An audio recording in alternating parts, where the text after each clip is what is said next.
So when you consider the bank as an intermediary, then deposit, labor, fixed asset, equity, all of them come in as input.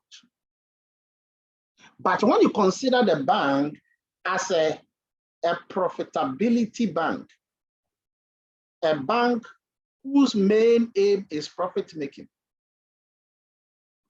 You see, when you consider the bank as an intermediary, you are not considering the bank necessarily as a profit motive oriented bank, no.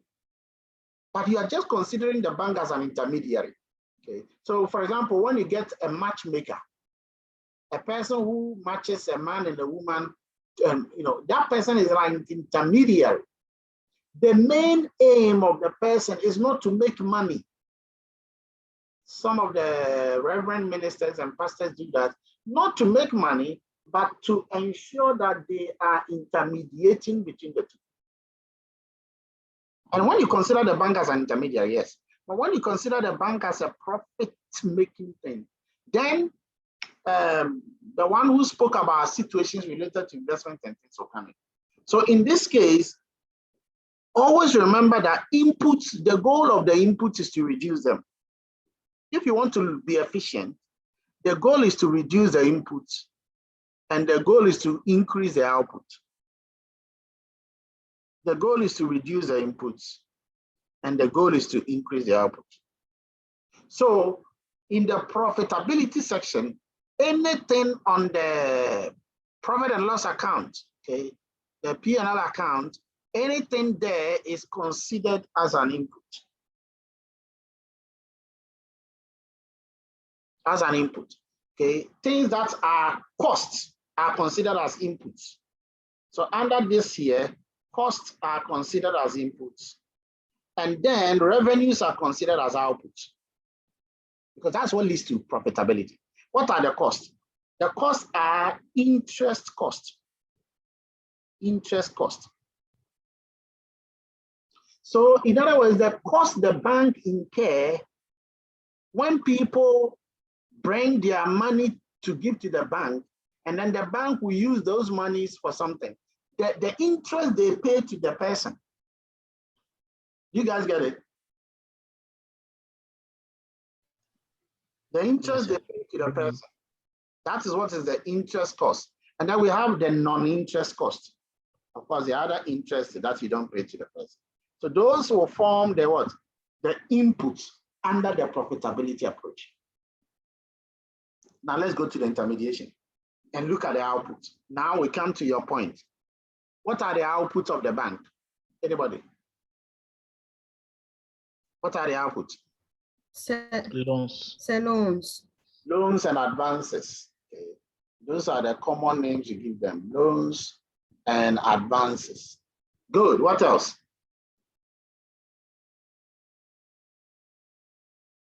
Now your point should come on.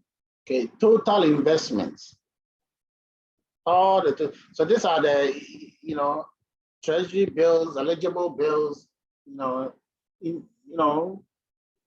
investments in associated companies and all of that. All those investments the bank undertake. These are the outputs of the bank. The more of the investment, they can invest in buildings, they can invest in houses, they can invest in other things. These things generate value for them, and that's why they are output. And the goal is to increase this, because the more of this that you're able to do, the more your income you're going to earn. There are some other outputs which we call them off-balance sheet activities. Off-balance sheet activity. Have you heard of that word before?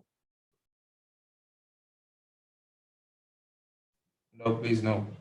Off-balance sheet activity. So those are things that are like corporate social responsibility, CSR. Okay. Sometimes we talk about some charges that the banks actually undertake. These things are not really captured, but of late in many countries they are becoming bulk. Yeah, because banks are engaging a lot in CSR. Eh? Many banks are engaging in CSR, and that if they are engaging in it, the entire financial statement doesn't capture that. And so new models are incorporating these things. And then there are some outputs that are bad, like I said, non-performing loans. So you have to consider them. These are called bad outputs. What is a bad output? A bad output is an output which is a bad byproduct of the good input. So for example, when you produce cars and the pollution comes in the environment, that is a bad output. When you prepare food and the boiler, okay, the dustbin, the refuse are as a result of the preparation of the good output, which is the food itself. And so that becomes a bad output. And the same way when it comes to loans, when banks are giving the loans and advances at the top here, some of them will default. They will not pay back the loans they took. Then it leads to what? Non-performing loans. And that is at the detriment of the bank.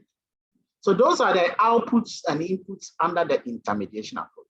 Now, for the profitability approach in banking, it's just going to be the same thing as remember, these are costs, so they become what? Revenues. So you have interest revenues. Interest revenues. And I asked you to do this, you should be able to do it. And then non-interest revenues. Non-interest revenue. So those are what we mean. Majority of people don't use this profitability approach. The one people mostly use are the intermediation approach. All right, so we've just been able to identify. In fact, if you were doing course thesis, this is the most difficult aspect. And now you will notice that your thesis is halfway done. All right, so all that we spoke about, they are here. If you are dealing with more aspects of efficiency, okay, we'll look at the different types of efficiency. But if you are dealing with more aspects of the efficiency, then you have to look at the prices of the inputs and then the prices of the output. But other than that, all that we spoke about are right here. They are all right here. Any question on this? Any questions so far? Yes. Please, in mentioning the DMUS, I realized you didn't talk about telecom. Is it difficult to get data from the telecom system? It's difficult. By step one of the DMUS, but it's very difficult to get data. Okay. But in other countries, see, Africa is bad. Even the Premier League, the Football League, there are so many people who have done studies on English Premier League, Spanish Premier League, Italian Premier League. When I decided to do the Premier League in Ghana and I went to the GFA, they told me that, Massa, please, even food we can't eat. And I'm talking about data on Premier League.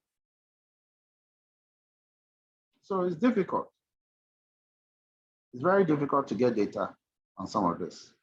So those are the, so that's just bank. Now, if I tell you to go and do for insurers, you can get it, okay? And this will be your assignment I'll give to you at the end. So you need to be ready. All right. Any other question? So how many inputs should we select? If you guys can remember, the inputs we did here, they were about 4. The outputs were also about 4. But then in the profitability approach, if you checked, the inputs were just 2 and the outputs were just 2. Is that how it should be? Is that how it should be? Now, there are several authors who have given several guidelines on what kind of input, how many inputs and outputs you use. By the way, the number of inputs are M, the outputs are S, the DMUs are N. According to Golani, the sample size, which is the N, should be at least 2 times the addition of the input and output. So it means that if the inputs are 2 and the output are 3, Golani is saying that the sample size should be more than what? If the inputs are 2 and the outputs are 3, he says that the sample size should be more than what?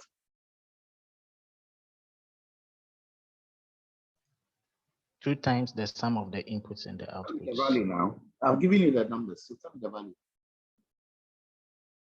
10. 10. The sample size should be more than 10. That's what it means. Now, using the same approach, Banker and Cooper, they are saying that based on this, the sample size should be more than what?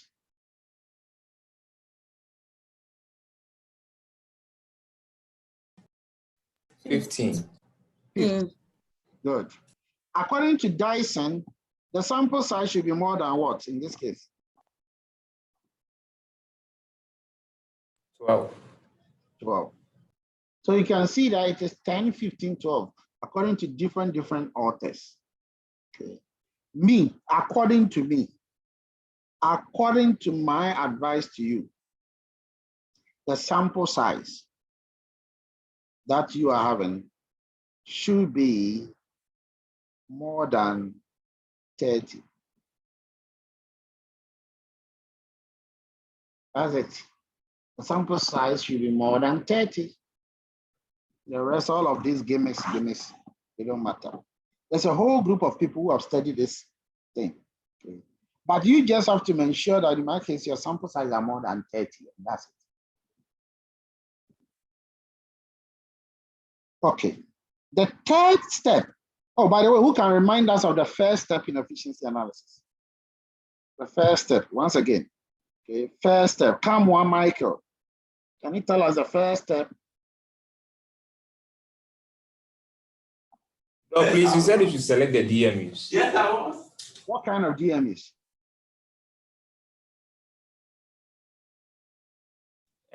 You said we should select a homogeneous DMU. Very good. I like it. Let me answer my questions like homogeneous DMUs. Second step, who can tell us? Select inputs and outputs that are similar. Okay. So select the inputs and outputs. Select the inputs and outputs from the homogeneous DMU. Once they are homogeneous DMUs, they're already similar. Now that you already know they are similar, we now select the inputs and outputs. Now let's look at step 3. What is step 3? Step 3 is select the type of efficiency. Select the type of efficiency.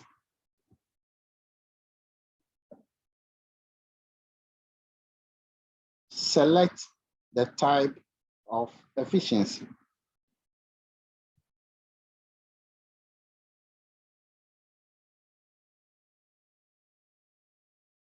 Select the type of efficiency. Now, what are the various types of efficiency that you should select? These are the various types of efficiency. Which of these efficiencies you see here resonates with you? Tell me, which of the efficiencies resonates with you?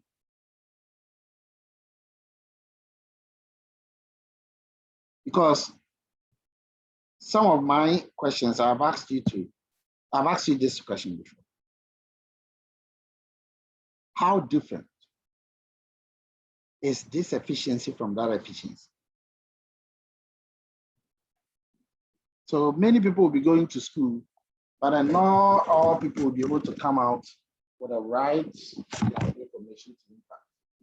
So we'll be looking at each of these types of. The first one is technical efficiency. I'll define it, but I just want to give you a quick clue. Technical efficiency deals with the efficiency attributable to the manager's performance alone. Or let me put it this way. The efficiency attributable to managerial performance, not alone, but managerial performance.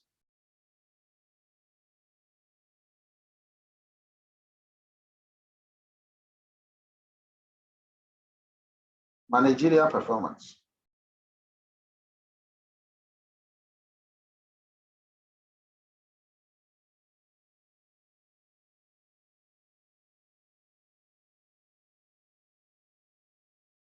Managerial performance. So in other words, this efficiency, it is the intellectual knowledge, the skillful competencies that the managers have.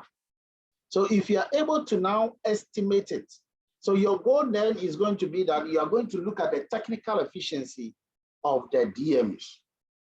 That's how it's going to be, the technical efficiency of these DMUs. Technical efficiency has to do with the manager's performance. So whatever the outcome, you attribute it to manager's own performance. Now this is very important for you guys, ladies and gentlemen. Why is this important? It's important because the type of efficiency you know will determine what you are able to measure. So if you know the type of efficiency, now you know how to measure. But if you don't know the efficiency type, you don't even know how to go about the measurement. The type of efficiency matter. So technical efficiency. Now that is different from pure technical efficiency. I'm going to that one before I go to this. Pure technical efficiency is efficiency attributable to managers alone, devoid of size effect. Attributable to managers alone, devoid of size effect. So guys, I can give you an example. If you want to know how well students in Presec are doing, you will attribute it to what? To the teacher's performance. So you can say that the performance of the teachers is reflected in the student performance or in the school. So the teachers are more or less like the managers. Okay? And the school is the DMU. And so if you do an efficiency analysis and you realize that it is 100%, that 100% is attributable to the performance, the managers. But the teachers alone cannot take credit, because sometimes the students are able to do well, not only because of the excellent teaching from the teachers, but because the school itself has resources. Apart from the teachers, so they also have resources that are essential to help the student to do well. If you are in Okokorocho and you don't use any light, you don't have any light, the only thing you use is Bobo. That's, you know Bobo? Yes, Doc. Okay, those of you have not stayed, you have become white men and women here. And so you don't know Bobo. Another name for Bobo is what?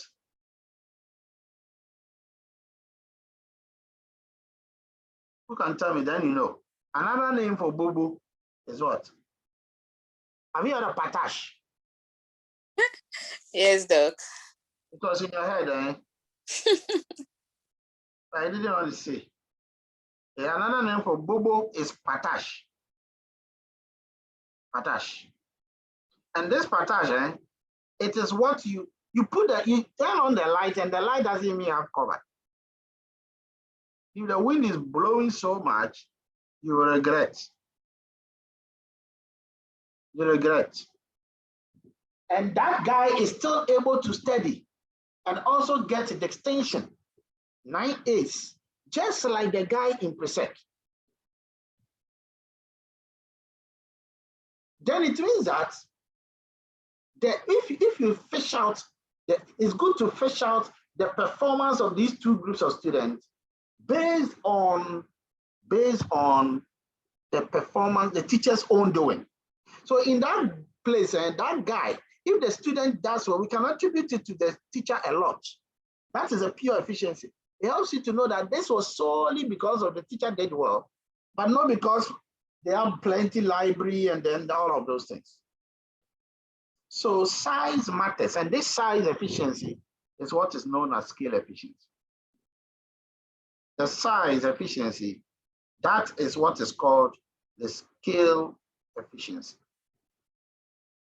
The scale efficiency. Scale means your size. So a person can do well because of the scale of operations of the company. Measures have been put in place. There's a car for you. So, so many motivational incentives. That is a pure technical efficiency and the skill efficiency. Then there is another one called mixed inefficiency. That's the one that happened. Mixed inefficiency is the one where, everything is attributable to your performance is also incorporating slacks. Okay, so we'll talk about mixed inefficiency, okay, where it incorporates slacks. And by slacks, linear programming, you will know what I mean by slacks. There are other forms of efficiency, which we shall look at them as time goes on. Scope efficiency or scope economics. Allocative efficiency or price. That one is when they are dealing with cost. And then cost efficiency, so there are several names for cost efficiency. And then revenue and profit efficiency. All of these types of efficiency are critical. They are critically important. So, ladies and gentlemen, you need to have in mind all the different types of efficiency because that is how you will grow. We'll come and look at details of each one of them next time when we meet, okay, which is going to be on Friday and Wednesday. Any question, please? I hope you've understood the topic for today. Yes, sir. Yes, Doc.